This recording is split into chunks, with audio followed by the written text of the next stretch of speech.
Excellent. Okay, so that's the housekeeping out of the way.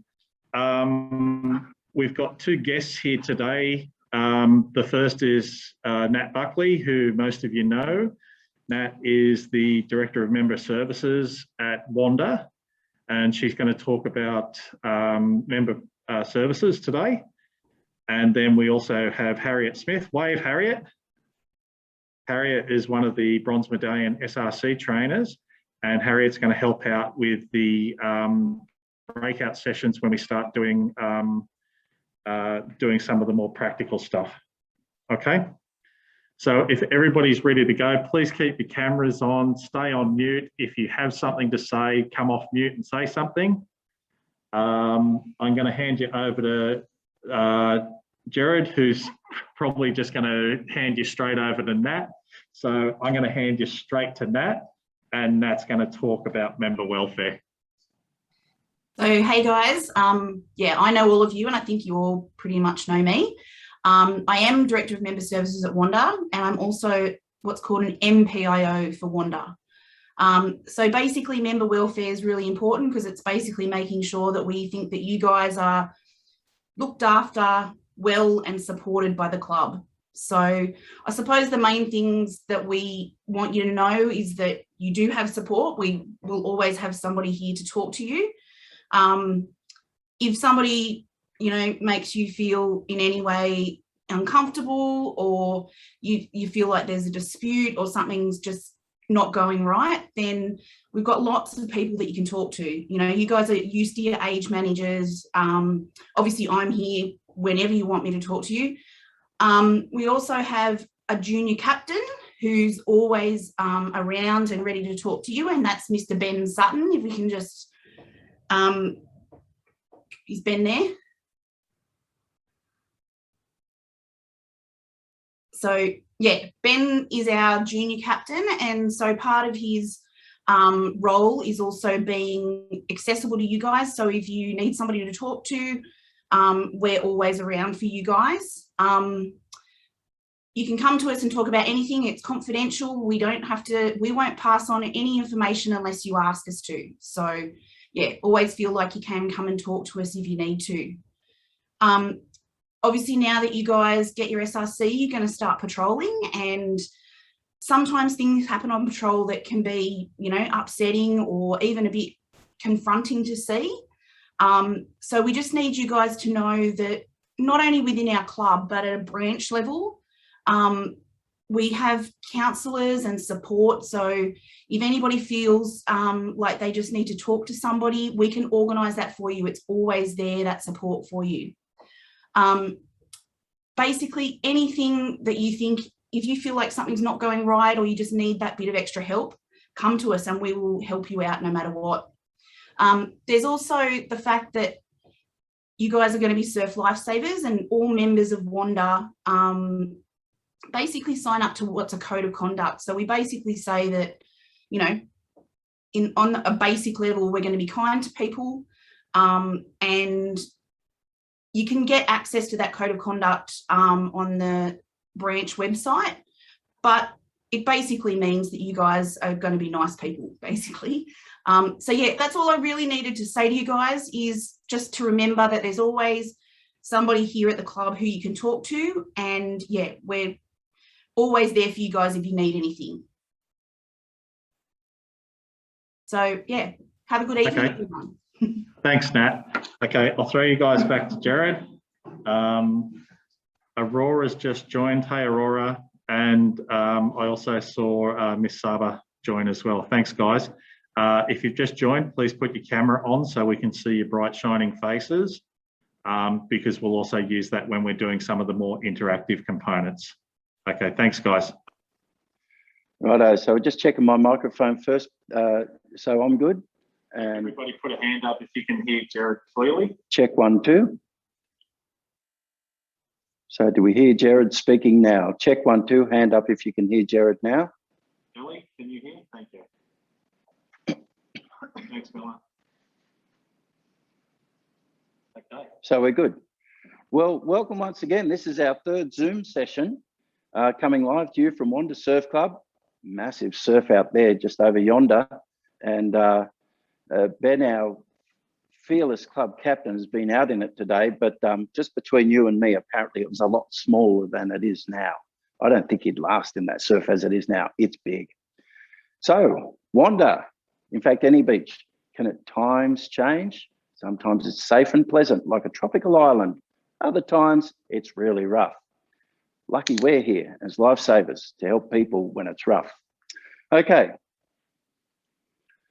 So hopefully you did the session 4 on radio signals and surf awareness. So what we're going to do, being the start of the lesson, is a little bit of revision over the few things that we've covered so far in our Zoom sessions. And then that will lead up to radio signals and surf awareness.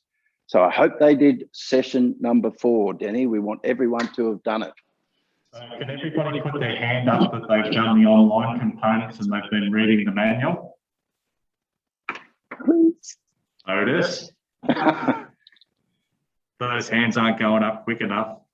Okay, good to hear, guys. Thank you. Righto. Well, the way that I'm going to present is that for those 1 or 2 that maybe haven't, you'll still be able to pick up what's going on. Okay, we're going to go a few quick questions about the very first session. So if you want there, Denny, you can cut in at any time. We're just going to go to the really important things like when Wanda was formed as a surf club. Revision. When was Wanda formed as a surf club? Dane Sutton, what's the answer? 1946. Good work, mate. And the next question, what is the origin of our club colours? There are 3 colours, and I mentioned why we got those specific 3 colours. Denny? Let's see a hand up. Who knows this one? Dane. Joey Doran. Come off mute, mate. Is it the Navy? Ooh. Keep going. That's one of them. Keep going. That's one of them. That's the dark blue. I don't know the others. Was it Okay. the Army and the Air Force as well? Who was that? That was Kyle. Good jump in there, Kyle. Well done, Kyle, young fella.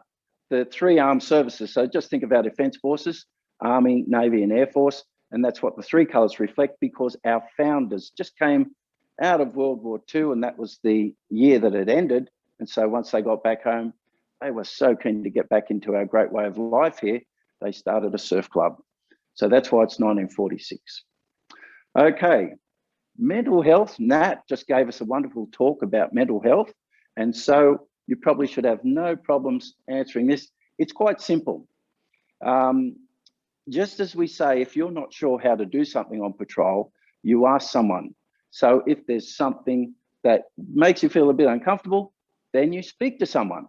Simple as that. Always ask people and speak to people about things so that there's never any uncertainty.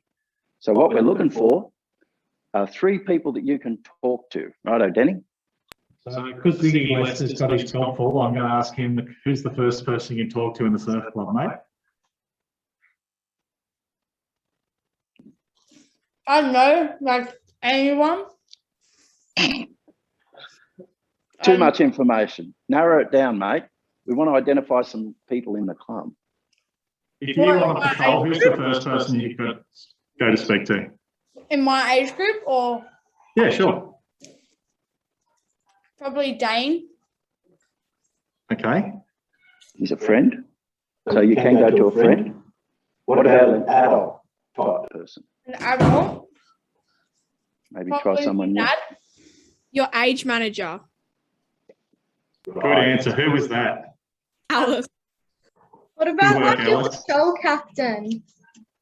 Good answer. That's another good answer. Who else can we go to when we want to talk to somebody? Ben. Ben. Ben, the junior club captain. Good answer. Who else? Nah. Nat, that's a good answer too. The Who branch. else? The brand. Somebody at Branch. That's a good answer. Was that you, Miller? Pizza. Pizza. You could speak to Pizza. Okay. What about me? Could you come and speak to me? Yeah. Yeah. Okay. I'm allegedly and a responsible adult. Right. So just keep that in mind. I've been in 2 surf clubs, and you know, there's a little thing I've found about most people in surf clubs, they're really friendly. And so you shouldn't have any trouble just speaking to them. So feel free to talk to any adults, but particularly those ones we have just mentioned. Now, the radio. I should have a radio here. Do you have your radios with you? Could you just hold up your hand? Show me how you operate your hand radio. Press to talk, we speak, and we've finished our transmission. Okay, they've all got that, have they, Denny? They've got their radio. I should have.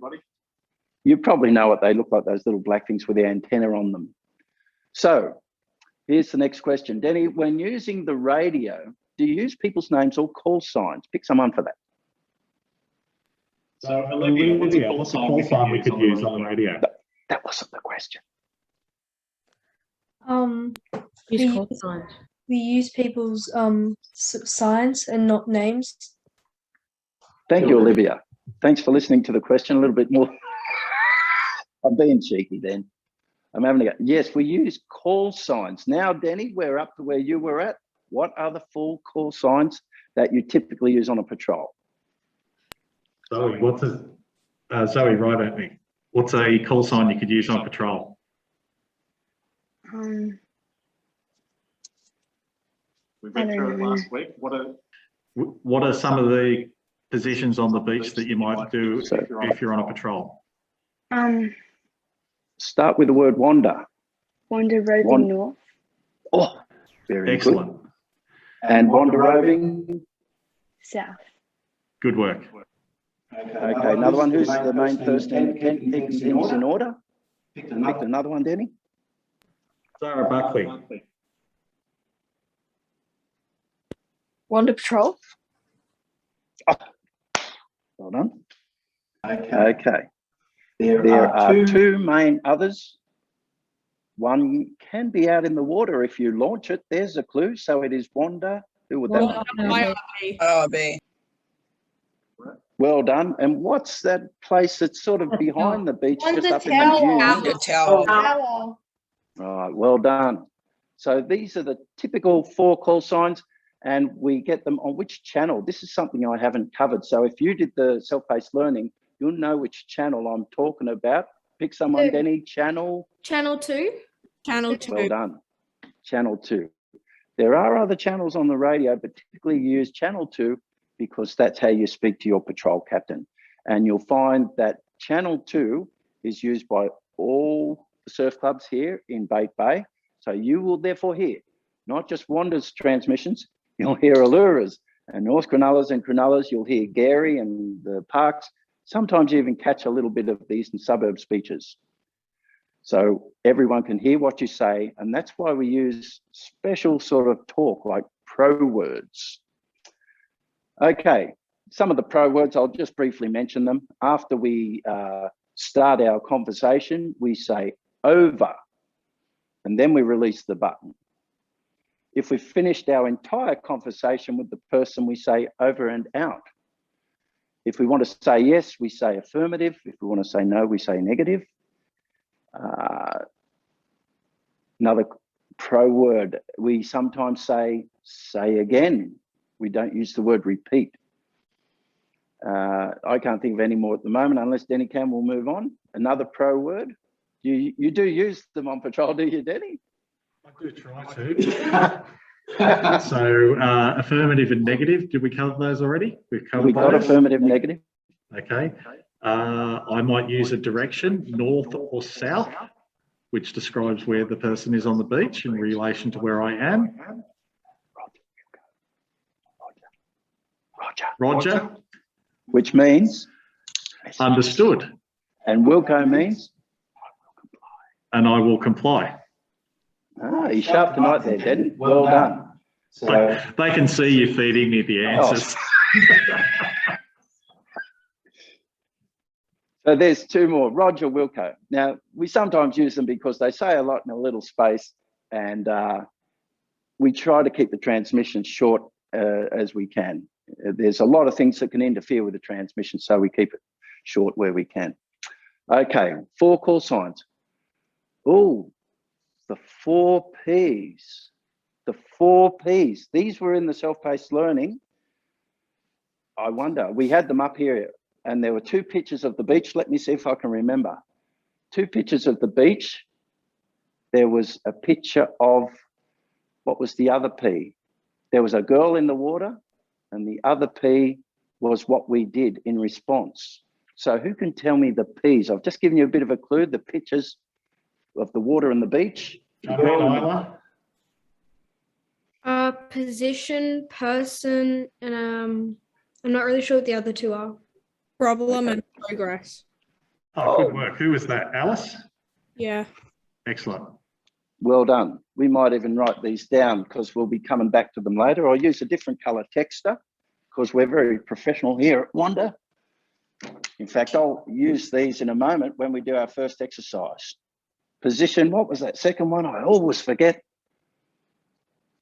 Jump in. Person, Person, that was it. Oh, on the third one. Boy, I'm silly. I just never remember that third. Problem. Problem. And then But I was going to get that one. I did remember the last one. Right, we might use them in a moment when we do our radio exercise. And which channel do we use? We got that.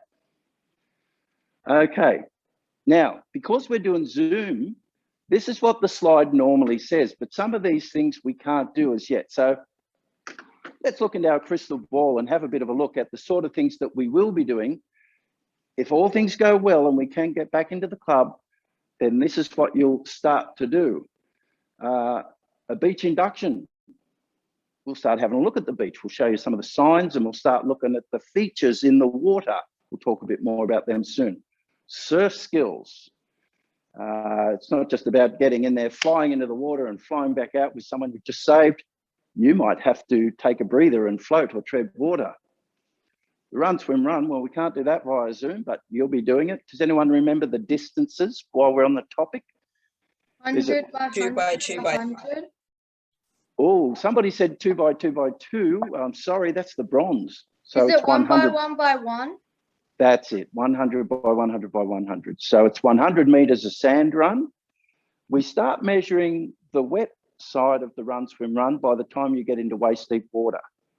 So then you'll go out round a couple of buoys, back to waist deep water, where we start counting the run, and that'll be another 100 run in under 5 minutes. Rescues without equipment, where we may not have time to focus on them. We might just make brief mention of them, and board paddling skills, etc. You've got to do them, of course, in the water. There's nothing we can do here tonight. So we'll move on. Surf awareness. So this was the next topic in lesson number 4, the self-paced learning. Well, first one, I might go to this board actually and start teaching you a little about what goes on to make the surf. And then we'll come back and answer these questions as we go. Way out, somewhere in the ocean. Now, if I point to that direction, that means way out into the sea, somewhere near New Zealand, you'll find it's windy. So how do we do the wind? There you go, there's a bit of wind. And we'll get another texter. The wind blows. And what do you see on the water where the wind blows on the water? Maybe somebody can give me an answer. What are these little features on the water when the wind blows on it? Starts with R. Ripples. Ripples. Very good. Now, waves are essentially big ripples, because what happens, the water starts hitting them and starts forming little swirly patterns, and that starts making the ripples bigger and bigger.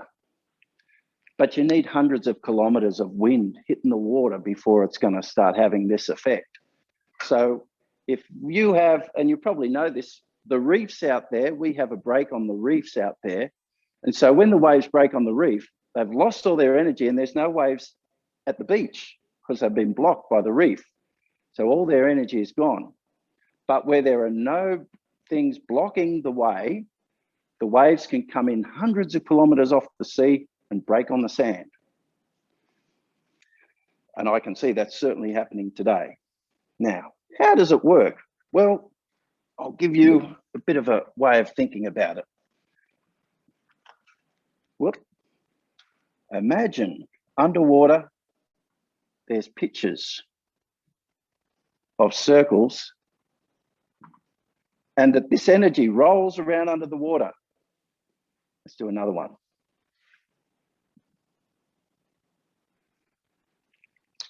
So there you can see the waves forming, and as they move across the ocean, remember I said it's a long way, this is hundreds of kilometers. Does anyone know what we call it while they're just in these ripply patterns as they move across the ocean? Starts with S, SW, the swell. So we just call it the swell. However, there's going to come a time when this happens. You recognize this stuff with my beautiful artwork, that's the sand. Well, what happens when these little balls of energy start hitting the sand? Whew. Well, it starts to affect the shape of the water. And as this ball hits the sand, it changes its shape to something like that, which pushes the water up, and the water just can't stay up like that. And so it eventually curls over and breaks on the sand. So the thing that causes the waves after the wind has blown and created big ripples is the shape on the bottom. Very important. They're really good competitors. They understand all this and they use it to their advantage. Okay, so we know that that's called the swell. We didn't mention they come in bunches. I call them families. Does anyone know when there's a bunch of them or a family of them, and we can usually see them coming in? I'll give you a clue. There's normally about 7 of them. What do we call that? Starts with S as well. Sets. Sets. They come in sets. So is that right, Denny? About 6 or 7 waves a set? That's how it happens, I think, at Wanda. And in any given set, there's usually 3 big ones. And out of the 3, there's going to be Big Daddy-O. So remember with sets, with waves, they come in sets. So if you want to do a rescue and you've got a bit of time, you don't have to go plunging into Big Daddy-O wave in the middle of a set. You can take your time and just wait till there's a bit of a lull. Okay. We didn't mention, I might as well use a different color here. Now, some people say, boy, they were 2-meter waves. They were so big. How do we determine wave height? Well, we go from the base of the wave. Well, that's the swell. And today, I reckon there might be the odd one about 2 meters. What do you reckon, Ben? Yeah, they're whoppers. Them ones coming in today. So that's the height of a wave. It's from the base up to the very top. Or in the case of this one, as it's about to break, you sort of go from the base to the top of the lip. And that's how we say how high waves are. Okay, 3 types of waves. So I've already drawn one here. Starts with P, this one. See, it's got the hollow in the middle, the ones the surfers like. So we'll throw to you again, Denny. Maybe we'll ask someone to first identify this one with the lip that the surfers like to ride. Starts with P. Who's got that one? Let's go with Eliza. I don't know. Okay. Who knows this one? I think I know it. Go on, jump in, Ziggy. I think it's like a pit or something. Pit? Sorry. P. PL. Plunging. Oh, Plunging. Who said that? Zoe Cole. top of the class is Gold Zoe. star. Gold star, star on your forehead. It's in the male, the star. So the ones that curve around like that are plunging, but some of them, they come up here and they form sort of funnily, and then the top of the wave just sort of rolls down the face. So, by the way, I didn't mention that term. That's the face of the wave. There's the lip of the wave. So there's the lip on the plunging wave. That's the face of it just down here. So what happens when the lip just rolls down the face? I could give you a clue, but I'm not in a good mood. So, yes. Spilling. Spilling. I heard a spilling there. Well done. Too late, Aurora. Somebody got in earlier. I did come off mute. You didn't come off mute. Sorry. And finally, sometimes the beach, whoa, is very steep. And instead of forming a nice plunging wave, it just flies in here and suddenly all that energy just breaks on this almost like a wall. It's very sudden and so potentially real dangerous, especially in a shore dump situation. So what do we call the third type? Surging. Surging. Okay, well done, Jade. So we've got three types of waves: the plunging, which are great to ride if you're a surfer; spilling waves, they're kind of easy to catch for novices like me; and surging are potentially a little more dangerous. So there's the three types of waves. Okay, this one you should remember from the pictures in your lesson number 4, the 4 hazards in the water. So we'll throw it to you, Denny. Now I'm saying in the water, we identified hazards on the beach. There's things you can step on and stuff like that. But I'm saying once you get in the water, features, naturally occurring features that can present hazards. Get 4 of them if you would, Denny. Okay, let's go with Matea. I don't know. Oh, I know. I think. Is it waves and rips? Waves and rips, that's 2 good ones. Oh, I would have said rips. Yeah, someone always picks your answer, don't they? Yeah, they always do. It's pretty sad. Yeah. Could it What's the yellow? like animals, like sharks and like stingrays and jellyfish? Stingers and jellyfish. Longshore yeah. current. Yeah. Oh, hang on. What did that boy just say then? He had 2 words answer. 2-word answer. Longshore currents. Longshore current. Right, yeah, because which way do longshore currents take the swimmers? Out, I think. No, Diagonal? not out. They take them into Parallel to the the shore. rip, takes Like them out. diagonal. They like bring them into the whitewash. Cross. They push them Longshore- sideways into the rip. Thank you, young man. They push them sideways, and whether it's in a rip or not is one thing, but they usually take them out of the flags and out of the flagged area. That may lead them to a rip, it depends. So we've got waves, they can be dangerous because they've got a lot of energy and power in them. Remember, the wind has just whipped them up over hundreds of kilometers, so they've got a lot of energy in them. Waves, rips, longshore current.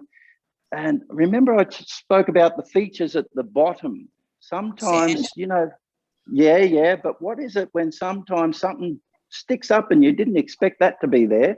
What do we call sandbanks? Yeah, well done. So that's the 4 of the hazards that you can encounter in the water. That was ABCD in the self-paced learning if you got it. Okay, do good swimmers always escape a rip? No. Ooh, a resounding no on that one, isn't it? Okay.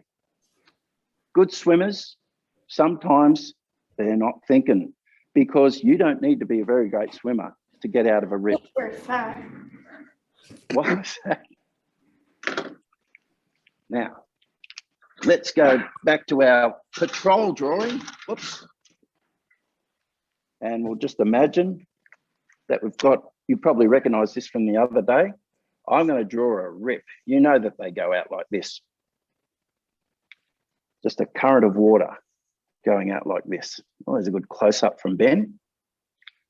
Now, if that current's going that way, and a good swimmer, although not a very smart one, decides he's going to swim this way, what's going to happen to that good swimmer? Tired. Yeah, he's going to get tired. It's so simple. Denny. So you guys just watched the Olympic swimming, and one of the really interesting things was the speed of the swimmers, where it showed how many meters per second. Does anybody know what the maximum meters per second a freestyle swimmer will achieve in the water based on the last Olympics? 2 or 3. 2 to 3 is a good answer. 0.6. 0.6. So that 0.6 is me, right? And that's me doing backstroke once I've gone around the can. So can somebody tell me how many meters per second a rip might run at? 3 meters per second. 10. Upwards of 3 meters per second. 4. 6. Or It can be all of those depending on where it is and how fast the rip's running. But generally they're running faster than people can swim at. And we're talking about the best swimmers in the world can't swim faster than the rip. So that's the really important thing to note, is somebody who is a supreme athlete, who is the fastest swimmer in the world, is still not going to outswim a rip. Yeah, exactly. And yet you, growing up in a surf club, know the simplest of things. All you got to do is go The side. out of it that way. It's so simple. You always swim parallel to the shore. Just say you get a little tired. There are some other strategies you have. If you get tired any time in the water, Float. float is one. Till it What's the other reaches one the we end. do? Just let it Stay on carry the top. you out. Tread water. Okay. Tread water. Well, okay. So we've got float and tread water. So if we float and tread water in a still pool, we're just going to stay in the one spot. If we do it here, it may take us out. That's okay. There's plenty of friends around, and we can just go around. And sometimes, do you know the rip even comes back? It might even take you back in. It's going to disperse before too long. So please don't think it's going to take you all the way out, you know, to the horizon. It's not. It's only going to take you 50, 60 meters maybe, if that, and you can just come back in. Okay. So in a rip, you're probably pretty good at handling them now. You know, swim parallel to shore. If you're tired, just float or tread water. And the good thing about knowing these little tips about how to handle a rip is if you're rescuing someone, they don't know them. So there you go. You've just got a few things that you can say to them to reassure them and give them some tips about how to handle a rip. While you're out there with them, they're going to say, oh, Lifesaver's here with me, this fine young SRC from Wanda Surf Club. What do I do? And you say, just float on your back. You'll be right, mate. And they do, and they're fine. Or just tread water, mate. Hang on to this rescue tube and tread water. It's okay. So you've got a few things to say to people out in the water. Tread water, float, swim parallel to the shore, or just let it take you out and you might even come back in. Okay, 4 signs of a rip current. Some people struggle with these. Denny, I might throw to you there, old son. Okay, so can somebody give me signs of a rip in the water that you can see? Darker No water. waves breaking. No waves. Darker No, water. no waves. Darker One at water. a time. Darker water. Sandy water. Sandy water, so shrooming or plumes in the water, that's a good indication. What's one more? like ripples on the water. Ripples on the water, a very a messy surface. Foamy water. Foamy water that's mixed with sand. Yep, that's a good one. Do you have any more, Gerard? Well, sometimes when it's ripply, there's waves either side, and so it looks still. You see, that's where some people go wrong. They think, boy, it looks calm in that spot. The waves are on the sides. It must be safer where it's calm. But that's where the rip is. So doing patrols at Wanda, that is going to be the #1 thing that you'll see people, that is an indication that they are not very surf aware. They park their car, they walk down the track, and they hop in the water where it looks nice and calm. Okay? Me and you know better, but they don't. They've just driven 50 kilometres to come to the beach, and they look at the smooth conditions in the rip and they think, that's the place for me. So as somebody who's patrolling, you're doing preventative actions by going and speaking to people and say, you know, that's the dangerous place to go and swim. Come over to the flags where we can keep an eye on you and where it's safe. Right, lucky we're there. Okay. So we know how to escape the rip. And there's one last thing before we move on to the next section. The lifeguards sometimes put up something to tell people of these rips. Can anyone remember? Dangerous What current. does it say? Has Yeah. signs. Oh, I think they all know that one. The dangerous current signs, that's correct. So we're working together with the lifeguards. They will put those signs up. And when you're on patrol, especially if you do a roving patrol, it's a good idea. Spot the signs and look for the people. You know, we put the flags where it's safe to swim. So in a sense, perhaps we don't have to watch the flags as tightly as we have to watch other areas where it's not so safe to swim. See the thinking there? It's less safe outside the flag, so maybe we should be watching them a bit more. But still, main focus is on the flags. No lives lost between the flags, and that's our statistics, I think, at all surf clubs anywhere in Australia. If you swim between the flags, you won't lose your life because you're being watched.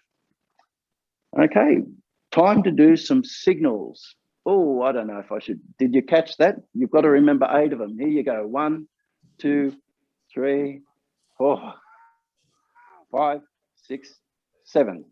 Okay, signals. Ben, if you could go back there, Ben, and we'll get some room. Now I've got to try and remember them too. So everybody together. Righto. Will I do them and let them tell you what they are, or will I just say what they are and let them do them? I want you to say them what they are, and I will watch them do them. Ooh, you're a hard teacher, Denny. So everybody on video, William, can you come on the video, mate, so I can see what you're doing? Okay, let's start. Right, first one is attract attention. How do you get attention? Apart from misbehaving. Yeah, nice cross of the hands above the head. Right, crossing the hands above the head. Otis? You read them before I do it. Wait. Oh. Okay, next. Remember too that you're normally in the water receiving these signals, and the patrol captain or someone on shore is usually making the signal. What if they want you to go to the right? Let's say we go to the right. Okay. And the other. So there's a lot of people doing go to the right, and there's a lot of people doing pick up swimmer to the right. Okay. So if I want somebody to go to the right, I'm doing that. Okay. For you, it's that. And the obvious other one is go to the left. So that's just the direction. And there are reasons why you just give a direction. You might be sending them to a marker somewhere in the water. Now, just a note on that, when you're doing this during the assessment, we want to see a nice big hand, clear arm out there, right? We don't want that. We don't want that. Palm open, facing towards the water. Nice straight arm. That's it. Okay. What if you need some help and you want to request some help from someone? We call it assistance required. Okay, let's see it. Very important. Okay, there's some people doing attract attention. So attract attention is 2 hands. Assistance required is 1 hand. That's it. Good work, everybody. Good. So we cleared that one up. Message understood. Tough one. Message understood. Ben's got it. So Olivia, hand all the way above your head and straight down. That's it. Keep running through it just so I can have a chance to look at everybody. Alice? Good work. Thanks, Alice. Good work. Thanks, Alice. Now we're going to revisit that one Denny mentioned before. Pick up swimmer to the right. Remember the cowboy swinging his lasso and the direction? Assume they all Yeah, they're all getting this. Eliza looks like she's riding a bucking bronco.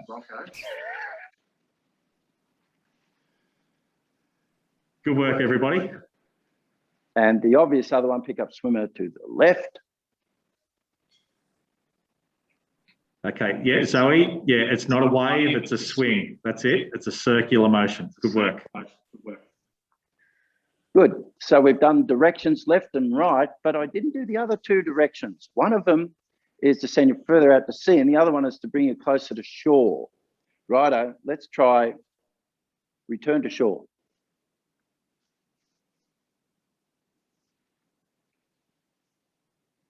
Yep, everybody got there eventually.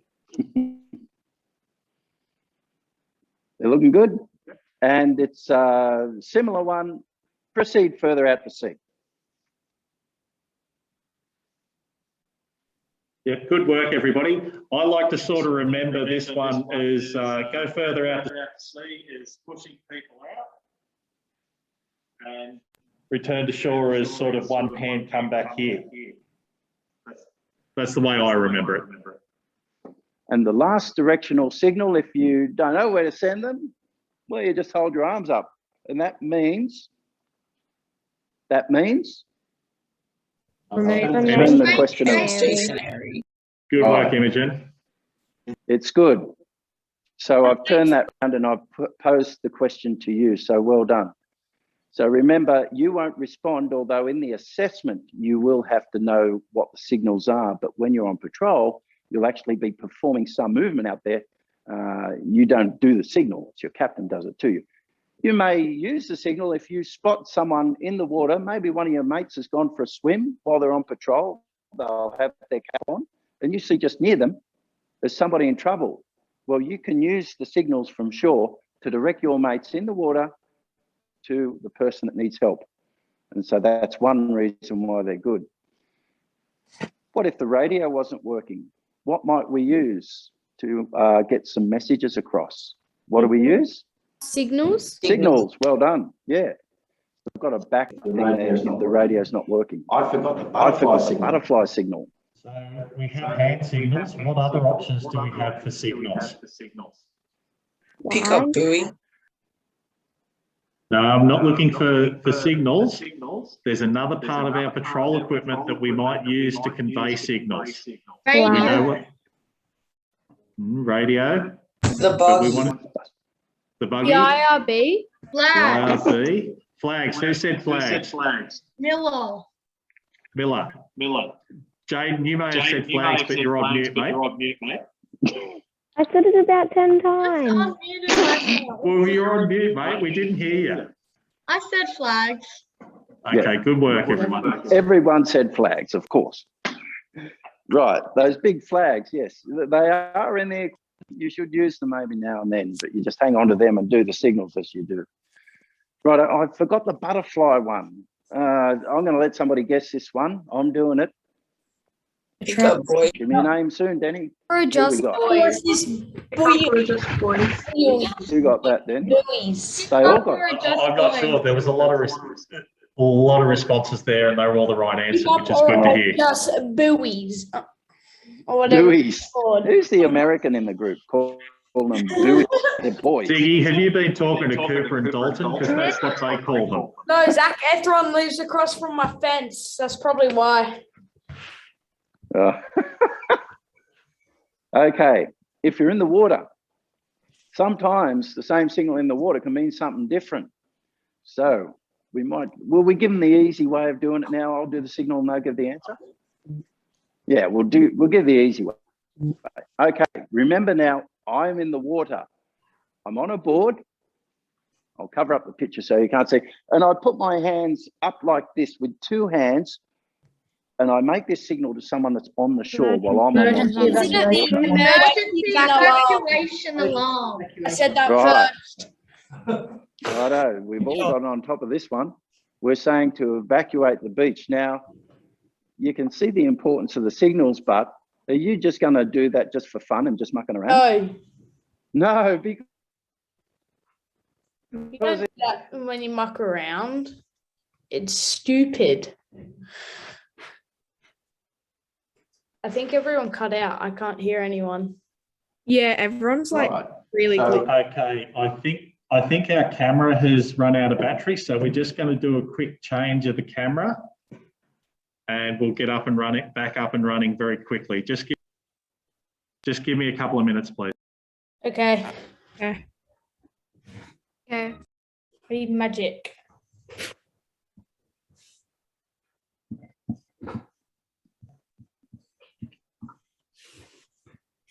You're the greatest magician I've ever seen.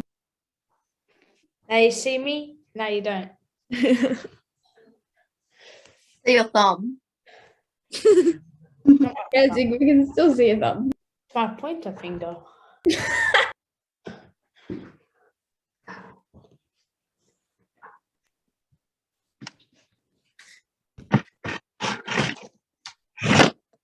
Zara, where'd you put Reg? I want to see my favorite come back. Hi, Joe. Yeah. Otis. Yeah. Hi, Kyle. Oh, you didn't wave back. Oh. Hi, Jacob. The GoPro that I won't lose. I swear to God, if you lose that one, you're so dumb. Also, don't swear to God, you're a mercy girl.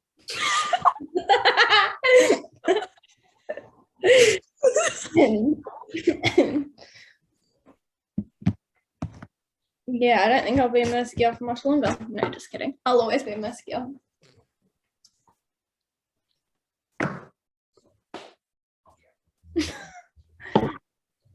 All clear or okay. Everyone do that signal. No one's Good job, everyone. I did it. Good job, Joe. Good job, Otis.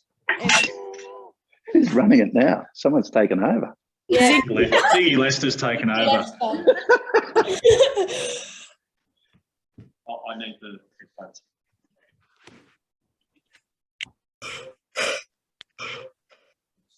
Assistance required. Oh, we already did that one. Did all of them. Yeah. You sure? We didn't do the power craft. Okay, now everyone do that one. Yeah. Make sure it's straight. Wait, Zara, where's the video of me on the GoPro? Straight arm. I didn't see it. You've got to send it to me. Good job, Otis. You need the ones where I was on Good job, bed Joe. and I fell off every We time. also need to do the submerged victim missing. Phones back on. Oh, and then everyone. Haven't done code air. Everyone do the cross above your head. Hands up like this, no, like this, like this. You're doing it wrong. You're doing it wrong.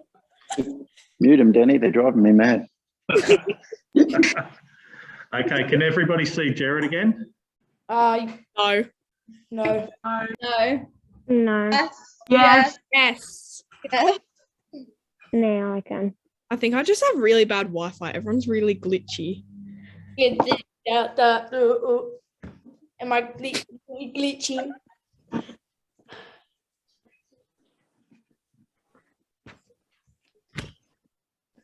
There we go. So much people. I can see him now. Well, Could be yeah, waving. yeah. Oh, green wave. Mhm. I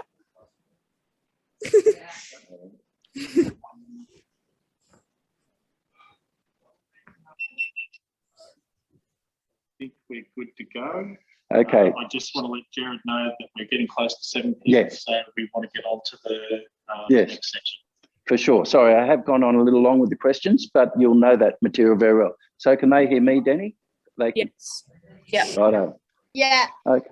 Oh, righto. Okay. Mute them all, please, Denny. Boy, some of them are loud and clear, if you wouldn't mind. Not that I don't like your voices, but it's just they're coming through pretty loud in these earbuds at the moment. Righto. So we're looking good. Everybody go on mute for me, please. Thank you there, Denny. Righto. So here you can see a picture of somebody controlling the person on the board from the shore. That's the sort of thing that can happen in our training as we set things up. Righto. A little bit about signs. Again, this is the sort of stuff that we might mention more of once you get into the club, and you can see some of the signs here around the beach. And people about to enter the water, you're pretty good at that. Here's a girl doing a certain skill. She dives under the wave. What do we call that skill when you dive under the wave and grab the bottom? Duck diving. Dolphin dive. Dolphin diving. And the next one, when you roll over to go under, a roll. Handed you that one on a platter. We won't mention too much about rescues without equipment. We'll just focus mostly on what you'll be doing in the assessment. But this is the importance of unit of competency 009. You're going to get a special unit which says that you can perform resuscitation. And I'm going to show you that in a moment with our mannequin. And you might be doing it on some pillows and a cushion at home. You're going to see a lot of this in the surf club. Whenever you do first aid, it's the basis for so much first aid. DRS, ABCD. We call this an acronym. So that's a line of letters which all stand for something. Again, if you do first aid training, get used to it because there's a couple of them, but they're very good because they help us remember a lot. And that's the acronym DRS, ABCD. Some people say doctors ABCD because doctor is DR. And if there's more than one, there's doctors, and ABC is easy to remember. So some people call this acronym doctors ABCD, and that helps you understand resuscitation. Now, the reason why this is one of the most critical components of all first aid training is because if somebody's really in trouble and they get to the point where they actually stop breathing, if you perform resuscitation, you can artificially keep them alive until you get more help, say an ambulance comes or something like that. So what you are doing with resuscitation is you are keeping their body more or less alive temporarily. And that's really important because they've only got about 4 minutes before some damage starts happening in their body. And unfortunately, that damage, the first bit of damage that will happen in their body, if they stop breathing, is in their brain. Problem with that, their brain doesn't recover very well from that damage. It's nervous tissue, and that doesn't repair very well. Bones and muscles, that's pretty tough. That can go for a while without air, and it'll come back. But your brain dies if you stop breathing after about 3 to 4 minutes. Well, it starts to die. The cells start to die. That means you're going to lose some function. So I'm quickly going to go over DRS, ABCD, danger.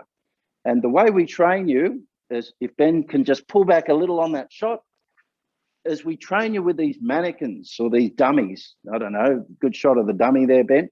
I mean the one on the ground, not me. And the first thing we do, imagine we find somebody on the ground and we don't know how they got there, but we as the first aider have to start to work out what's wrong with them. Well, first of all, if we just rush in and touch them, if the problem was they'd just been electrocuted, there still might be some live wires here. They might have some tentacles wrapped around them that are very deadly and dangerous. So the first thing in our resuscitation chart says to check for danger. Danger to yourself. There's no point you ending up in trouble too down there next to them. Danger to people around here. This could be a very dangerous place at the moment. That's why they're down there. So danger to yourself, to bystanders, and danger to the patient. So they could be in a really difficult spot. There could be a snake down there. We do get snakes in the dunes here. Did you know that? Yeah, Ben knows. Denny knows.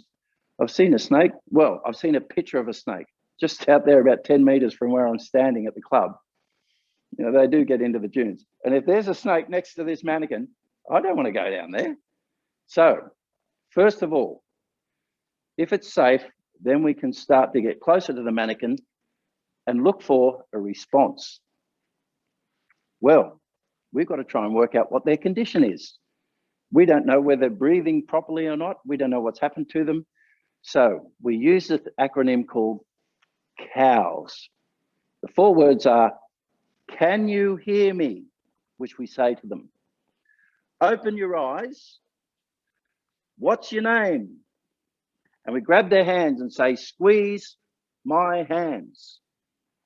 Now, when we do these things to a person that's lying there like that, we're trying to work out whether they can hear us, whether they're conscious, and based on their response to us, we can get some idea of their condition. So that's another little one, cows. You can remember that, you know, moo cows. can you hear me? Open your eyes, what's your name, and squeeze my hands. So we normally give them a bit of a squeeze around the neck here and say, can you hear me? Open your eyes. What's your name? Ask them their name, squeeze my hands.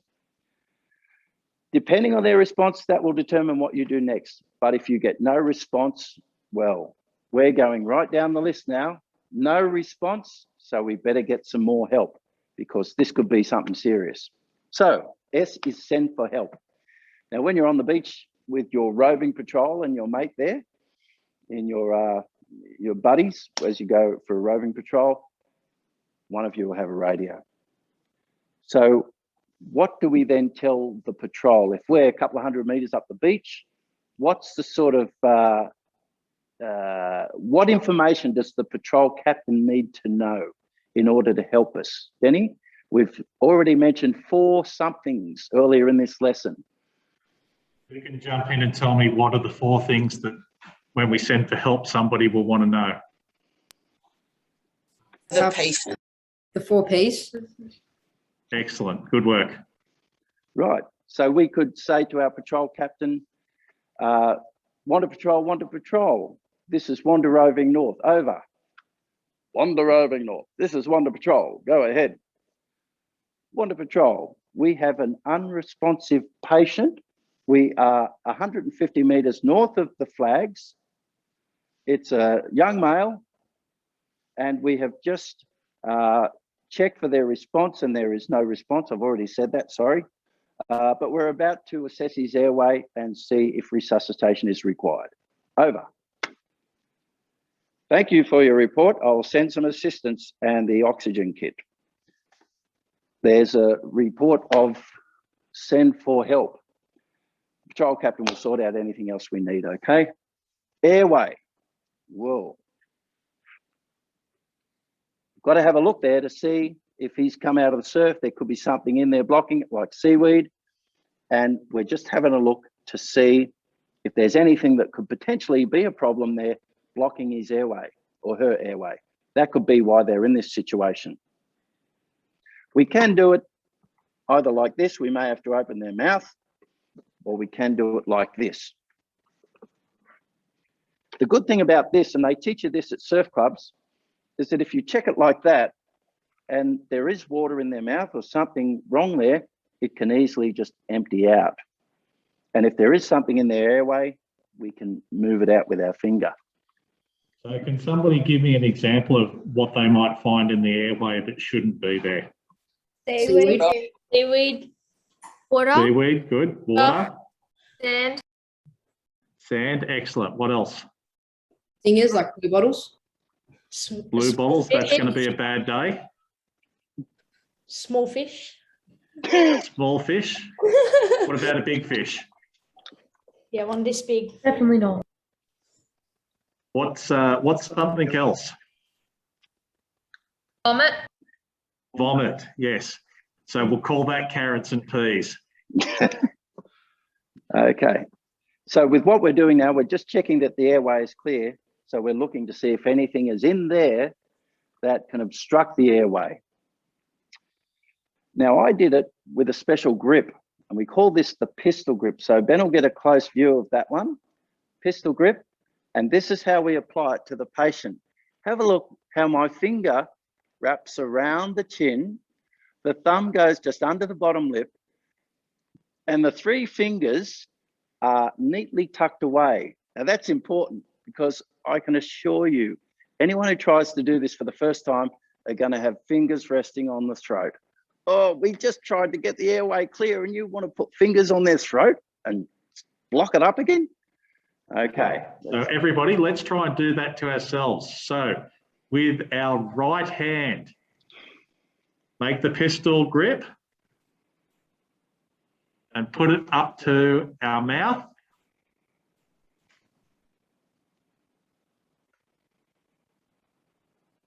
Okay. Good work, everyone. They're good, are they, Denny? Looking good. Well, well done. Okay, now we've got your right hand busy with the pistol grip. I'll go back to the mannequin, and there you can see it. My fingers aren't touching the throat. The fingers wrap around there and the thumb is above the lower lip. So I've got good control of his jaw or her jaw. Now we'll give something for your left hand to do. Hand on the forehead, and those two fingers will squeeze the nostrils. So that's the position we're going to get them in to apply head tilt. That's the next thing that's coming up. We've checked the airway, and now we're going to listen, look, listen, and feel for breathing. And this is pretty hard to do when you don't have things to practice at home. But what's one of the key signs, and it's around here that we're looking for, if someone's breathing? What's this going to be doing? Chest rising and falling. Up. Oh, geez, you're quick. Yeah, the chest is going to be rising and falling. Something like that. There you go. Look, listen, and feel. So we're looking for the rise and fall of the chest. We listen for the sound of them breathing, and we feel their breath on our cheek.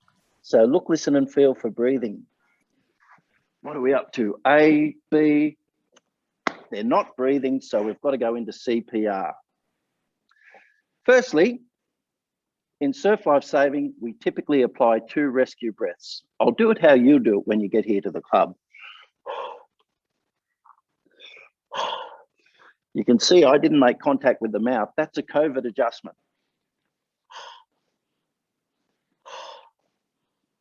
In between breaths, I look back at the chest because hopefully it's falling a bit because I've just put breath in their lungs with my breath.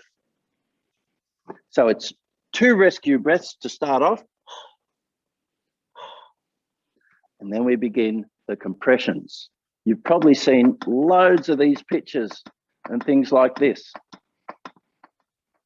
We're looking for the center of their chest, and we're going to start pressing on the chest. And there's about 4 different figures that we often associate with CPR. This is the compression part of CPR. So let's not get confused about which figures apply to what. First of all, if you look at the chest, roughly how far down relative to his body am I pressing his chest? Like 4 3 quarters. Oh, we've got some interesting answers there, Denny. So 2/3. 3/4. Sorry, what was that last one? 2/3. 1/3. No. So when we look at somebody's body, and everybody's got a different body shape, and we might have a child or we might have an adult, we've got to make that adjustment so that we're compressing the chest 1/3 of the thickness of the person's body. Right, so it's going down 1/3 that way. You'll notice the way I'm doing it is with one straight arm, and all that force is coming straight down from the shoulder through there. Again, we're going to practice in a moment, time permitting, on a pillow. So that's my compressions. I do at a rate about 100 a minute. So that's a bit faster than a clock ticking. Some songs give you a good tempo. I think that's about 100 compressions a minute. And we do 30 of them for every 2 breaths. Have you been counting, Ben? No. That's why you're here. Give me a count. Start at 25. 25, 26, 27, 28, 29, 30. 2 breaths. And 30 compressions. So remember that ratio, 2 breaths and 30 compressions. I hope you're counting again, Ben, because I'm going to test you in a minute. 20. So just for tempo, the song that is most popular is Staying Alive, Staying Alive, Staying Alive, Staying Alive, Staying Alive, Staying Alive, Staying Alive, Staying Alive. Singing. It's been like 50. Right. Well, okay, Ben. Why didn't you say 30, Ben? Okay. And we repeat that. So they're the compressions. We'll give you a few more details about them in a moment, but we don't want to give you too much information. And then someone will come in with another gadget called a defibrillator, and they will attach the pads here and here so that that machine can restart their heart depending on what's going on with them. So that's the last one, D for defibrillator. Okay, I think I've given you a lot of information. What I'm going to do now is replicate that at home. We're going to do some compressions on a pillow and a cushion. So do we get a pillow or something? Yeah, if you've got something handy and you can put it near your computer where you can still see me. So just grab something quick if you would. Can we do it on like a teddy bear? If we have to. That's perfect, Alice. Okay. Right? Because one of the things that we'll do later is we'll have to do this on an adolescent and an infant as well. So just one thing to note, Alice, would you use both hands on an infant? No, you'd use 2 fingers. 2 fingers, good. Top answer, top answer. Oh, good. Okay, so we've got a mixture of teddy bears. Don't grab the dog or the cat, okay? No need to revive them. And leave the little sister or brother out because we're not allowed to do this on people. That's why they make these mannequins, and you're going to do that briefly. I think Ziggy Lester's stolen one of his sister's toys, though. What's he got? I think it's Peppa Pig. Okay. Peppa Pig's about to be brought back to life. Okay. So let's think about our DRS ABCD chart. D for danger. As we approach the scene, we check for danger. And normally at the surf club, we've taken them out of danger. That's why we do our rescue. And we bring them up to the sand where we can do our assessment. Response. Does anyone remember the animal we use for our response? C-O? Cows. Cows. Right. So we can say, can you hear me? You can squeeze the shoulders. Can you hear me? Open your eyes. Open your eyes. Name? What's your name? What's your name? And squeeze my hand. Squeeze my hand. Because they might not be able to speak, but they can hear you. And so squeezing their hands will tell you that they are conscious. Anyhow, assume there is no response. D-R. D-R. What's the next letter after R? D-R. Set. Right. What are the 4 things we have to include in our message to the patrol captain? People, P's. Position, 4 progress. P's. Right.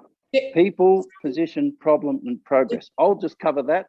Wanda Patrol, Wanda Patrol. This is Wanda Roving North. Over. Yes, Wanda Roving North. This is Wanda Patrol. Go ahead. We currently have rescued a distressed swimmer. We are 150 metres north of the flags. It is a young girl, and we're about to check their airways and assess their breathing. Over. Thank you. We will send the, thank you, Wanda Roving North. This is Wanda Patrol. We will send some assistance with the oxygen gear. Keep me informed of your progress. This is Wanda Patrol, over and out. What did we do? DRS. DRS. DRS. What's the next one is? Wait. Airways. Airways. Airways. Good work, Isla. And I really like your dummy there, your mannequin with the smiley face. Right, okay. All these mannequins going to be brought back to life. We've got to check their airway, so we've just got to open the mouth slightly. So pistol grip on the chin and hand on the forehead with 2 fingers. So I'm going to do it on my pillow. Pistol grip on the chin, hand on the forehead, and 2 fingers on the nose to open their mouth and check their airway. A for airway. Little bit of carrots and peas in there. We must clear the airway before we can assess breathing. So in this case, roll your patient, open the mouth and clear the mouth with your finger. Don't we have to like put their leg up and their arm across their shoulder and then roll them? You can do that, but you're referring to the recovery position. Okay. But if this is just a temporary measure to clear their airway, okay? So we'll mention the recovery position in a moment. You can even use their finger to clear the airway if you don't want to get yours grubby. Right, put them back. Airway is now clear. GRSA, A, what comes after A is B for? Breathing. Breathing. What are we looking at to assess their breathing? The chest. Rising and falling. Rise and fall of the chest. We look, listen, and feel. So look, listen for the sound of them breathing and feel their breath on our cheek. And if we find they're not breathing, we go straight to C and begin CPR. Center of the chest. So you've got to imagine on your patient where the center is. It's a lot clearer on the mannequin because you can kind of see their chest, and it's pretty hard there because they've got a bone called the sternum. On me, it's right between those two symbols there. So imagine you've got the center and you're going to start your compression. Oh, did we give the 2 rescue breaths? Oh, 2 rescue breaths. Here we go. Check. And then we begin the compressions. Try and keep your arms straight. You can hold your hand like that if you want, or you can hold your fingers like that. But rest assured, you're a lot stronger like in this position. Don't bend your elbows. It's a straight arm. It could be a big fella, and he's pretty tough to push his chest down. So you've got to get some force into it. It won't be a little teddy bear, maybe. How many of these? 30. 30. We've done 30, so we do 2 more. 2 more rescue breaths. Back to 30. So remember, we won't get Denny to sing again. The rate is 100 beats per minute or 100 compressions per minute or thereabouts. And we do 5 cycles.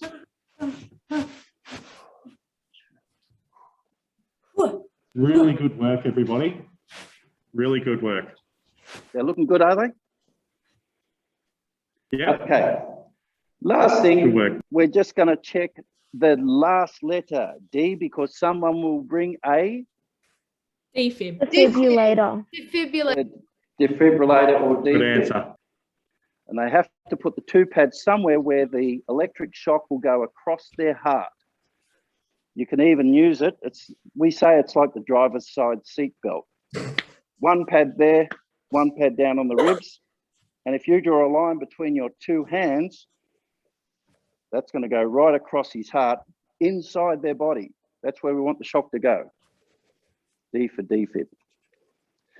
Somebody mentioned the recovery position before. You can practice this on your kid's sister or brother if you want to. And oh, there's my long lost big brother. I'm going to do this with Denny. Okay, get the long shot there, Ben. My brother won't let me do it with him. Okay, well, just watch how we do it with Denny here. Yeah, he'll Denny. like me. Okay, just have a listen there. So Denny is our patient here, and he could be in any sort of position. Maybe we've just revived him, and so I've got to put him in a position which will maintain his airway. We don't want that tongue falling back and blocking his air. He's now conscious. I could have just revived him, or I could have found him conscious, but he's just having a bad day and he's injured. Whatever it is, I can't leave him lying on his back while he's conscious. So we put him in the recovery position. So arms, we can put an arm out here and an arm across his chest. But to get him rolling over, we have to lift the leg up and then move the shoulder. And even a nice light fellow like Denny is easy to move into the recovery position like that. And he's my patient. I'm the best friend he has in the world at the moment. I've got to look after Denny while he's not having such a good day. So that's called the recovery position or the lateral position. And you can practice that one in your spare time. Like I said, if you've got a friendly kid, sister or brother or a good friend, we'll do it again for the demo there, Denny. If you come back, he could be all over the place, this guy. Oh, what a mess. Oh, he smells too. So what do? We get his arms in order, one across the chest, one out to the side. We pick the knee up. It's much better to grab them by the knee because you've got better control, and the shoulder. And you roll them over. And they're now your patient. You're watching them, monitoring their progress to see they're okay. It's a little harder if they're lying face down, but we might do that next week, okay? Denny, clean bill of health, mate. Well done. Well, righto, Denny. So we have covered quite a bit today. And sorry, we've gone a little bit over the time, but I hope that you've learned a lot and you've enjoyed the session. So once again, self-paced learning is your homework, session 6, which goes through some of the theory of resus and rescue planning. And refer to your reflection questions in your learner guide, and all the rest, you're starting to get that stuff sussed. So Ben, would you have something? Oh, we must be at the end, it's gone blank. Would you have something you'd like to add, Ben? Oh, your junior captain has nothing to add to that. But if I feel in need, you're the man I'm going to come to, Ben. I'm going to have a chat to you. What about Denny? Have you something to add there, Denny? So I know we're running a little bit over time, but I was wondering if everybody wanted to give the breakout rooms a try and just practice with each other, and you can correct each other's form. And then Harriet and I will jump into the rooms and offer some feedback. Are we all up for that? Yeah. I got one yes, that means everybody's up for it. Let's go. I speak on behalf of everyone.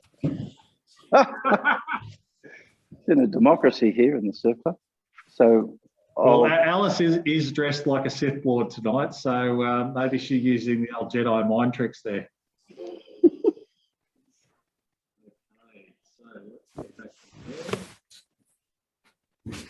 Here we go. Breakout rooms are kind of scary. Breakout rooms. Let's assign. I'm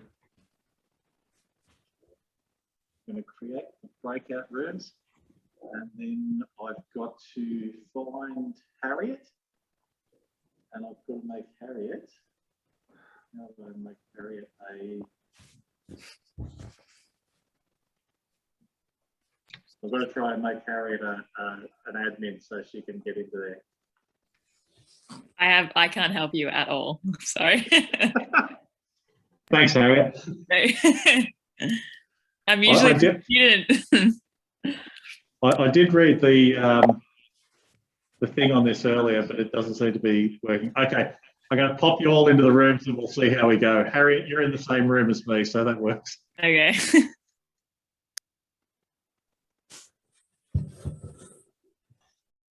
Do I join that breakout room or no? Yes, join the breakout rooms. How do I do that? It should come up on your screen. Okay. My phone died before, sorry. Oh, is that what it was? Okay, so I saw you rejoin. It's not coming up on my screen.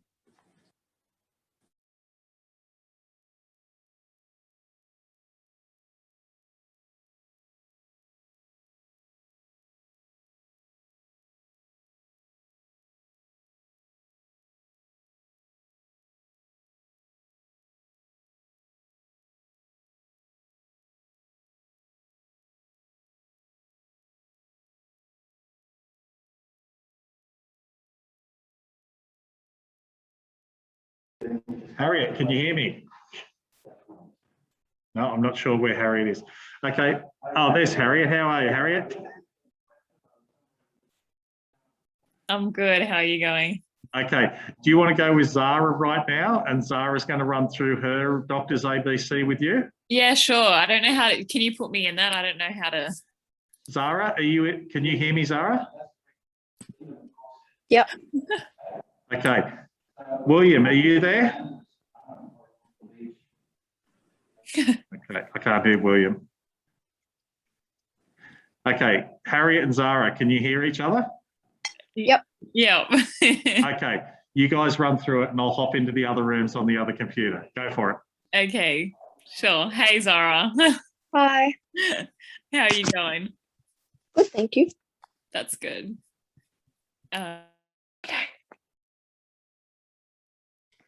Recording in progress. Well done. So we've taken them out of danger. What's the next letter there, Joe? The or response. Remember how to check them for a response. 2 hands on their shoulders. Yeah, that's it. I go. Let's see it. Let's see it, Ziggy. What? Show us your doctor's ABCD, mate. Oh, my ABCD. Yep. What? Just no doctor? No, do the doctors as well. Start at the beginning, mate. Oh Jesus. Can you hear me? No, we start with danger. So we're looking for danger. Oh yeah. Oh, there's some wire there. I'm just gonna move it. Yep. What about them? Move it. Okay, then checking for response. Can you hear me? Are you? Are you okay? Yeah, or open your eyes. Open your eyes. What's your name? What's your name? What's the S? Squeeze. Squeeze my hands. Excellent. Okay, so no response. So No what's the next thing you got to do? So we have to call in the radio. So send for help. So let's say you've sent for help. This is Wanda Patrol. We need help down here on the beach, 150 meters away from the Wanda Watchtower. Okay, good work. Over. Okay, good work. What's next?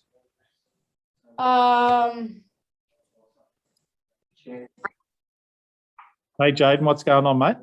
Hello. I'm by myself and no one else is here. Oh, okay. I don't know. You put me Oh, on okay. William. William hasn't joined. Okay. Okay. Why don't you run through it for me, mate? Wanda Patrol, Wanda Patrol. Start at danger. We're going through the danger. Yeah, start at danger. So, doctors ABC. Yep. We have danger Yep. from myself and others and the Mhm. patient. And then you check their response. Yep. So what's the acronym we use for checking for responses? Cows. Cows, good. Can you hear me? Open your what's eyes. Your name? Open your eyes. Squeeze my hand. Excellent. Good work, mate. And then there's no response. So what do we do now? we do S. Yep. So S is Send for help. send for help. Excellent. Good work, mate. So we're going to radio the patrol captain and we're going to use our 4 Ps. We've done that. What do we do next? Yeah. You check airway. Check the airway. Okay. So what are you looking for? Seaweed. Something that's in their mouth. Yep. The Looking for airway. blockages. Yep. Good work. Okay. The airway is not blocked. What are we doing next? You tip them on the side just in case if they have anything further No, down. we only do that if there's a blockage and we're getting carrots and peas out, but that's okay. So what's next after the airway? What's the B stand for? Breathing. So you put your cheek to their mouth and see if their Yep. stomach is rising. Yeah, look, listen and feel. Okay. Yeah. We've looked, listened and feel. The patient's not breathing. So we start, what's the C? CPR. CPR. So what's the first thing we do? You do 30 compressions, 2 breaths. Two rescue breaths first. And then 30 compressions. 30 compressions. What rate is the compressions? 100 per minute. Yep, excellent. And what do we do after 30? 2 breaths. 2 breaths. Okay. And then what do we do? And then you do defibrillator. Yep, you're waiting for the defibrillator, but you go back to compressions. 30 compressions. Mate, that's a really good first try. Okay. So we're going to join back up with everybody and finish up for the night. Good work, mate. Okay. You could swap over. So that's good. All right, cool. What else would you do if you had more equipment with you? The defib. Yeah, cool. So One there, and then shock them. And then shock them. Cool. All right, sweet. How long? What are some reasons why you would stop doing CPR on a patient? What do you guys reckon? Anyone can answer this. I've like not been responding for like if you've like done a lot of CPR and they're still not responding. And They've got come back to Don't respond like after the defib. okay, so we said come back to life, or they're showing signs of life. Yeah. What else? What else do you guys reckon? They start breathing on their own. Yep. So that's good. That's showing signs of life. You guys think of anything else? The ambulance might come and then they would take over. Yep, great, fantastic. What about if you were really, really tired? What do you guys reckon? Can you stop CPR? Get help to take over. Yeah, so you can stop CPR if you're physically exhausted, or if you can get somebody to take over and help you out, because it's really, really tiring. Yeah. Cool. Does anybody else want to have a go? Or I don't know how long this session goes for, Denny. Sorry, I couldn't hear you there, Harriet. What was that? I was just wondering how long this session goes for. I don't. Yeah, we've just finished up. All right, cool. So everybody's now out of their rooms. So I'll just get Ben. Can you put that on mute? Okay, excellent. Okay, so good session, everybody. We ran a little bit long, but we covered a lot of content. So just to start with, can I get you to thank Harriet and Gerard for being a part of this tonight? Thank you. And your junior club captain, Ben Sutton, for being the cameraman. Thanks, mate. Thanks, Ben. Thanks, everybody saying thank you. So guys, I will send out the updates for this week and the study plan for the week. Has everybody been able to get together with their buddies yet? Can you just put a hand up if you've been able to get together with your buddies? No. No? Okay. So I'll check into that. Who are our buddies? Nat, I will speak to Nat Buckley to make sure that gets out this week. Okay. So just so you guys know, we've received advice from Surf Lifesaving New South Wales on when they think we will be able to get back to face-to-face learning. We will get a decision on the 1st of October, but we don't think it will be until November. So we're going to continue doing these sessions for the next week or so. And then when we know when we're going to be able to get back to face-to-face learning, we will schedule the classes again, and we'll get you guys together and we'll finish off the course and get you guys to the assessment and get you across the line, okay? So in the meantime, do your study. When you're assigned with your buddies, do your training. And if you've got any questions, please let us know, okay? I do have a question. Out like a buddy list. Yeah, Nat Buckley will send out the buddy list. I thought she'd already done it, so I'll check with her. Really, yours is helps. Okay, thank you. Okay. I have Any a other questions question. before we finish up? Yeah. For the e-learning, what do we have to do for the next couple of days or weeks? Okay, I will send out an email with all the e-learning stuff in it. Okay. So if you haven't started the e-learning yet, that's okay. I will send that out. Okay. Any other questions? Okay. Thank you very much, guys. You've really been great in these sessions. It's been really positive, and I'm really glad to see you guys putting the effort in. Thanks. Thank you. Thank you, Jen. Thank you, Harriet, for joining tonight. Thanks. Bye. Good night. Do we leave now? Yeah, you can leave now. Okay. See ya.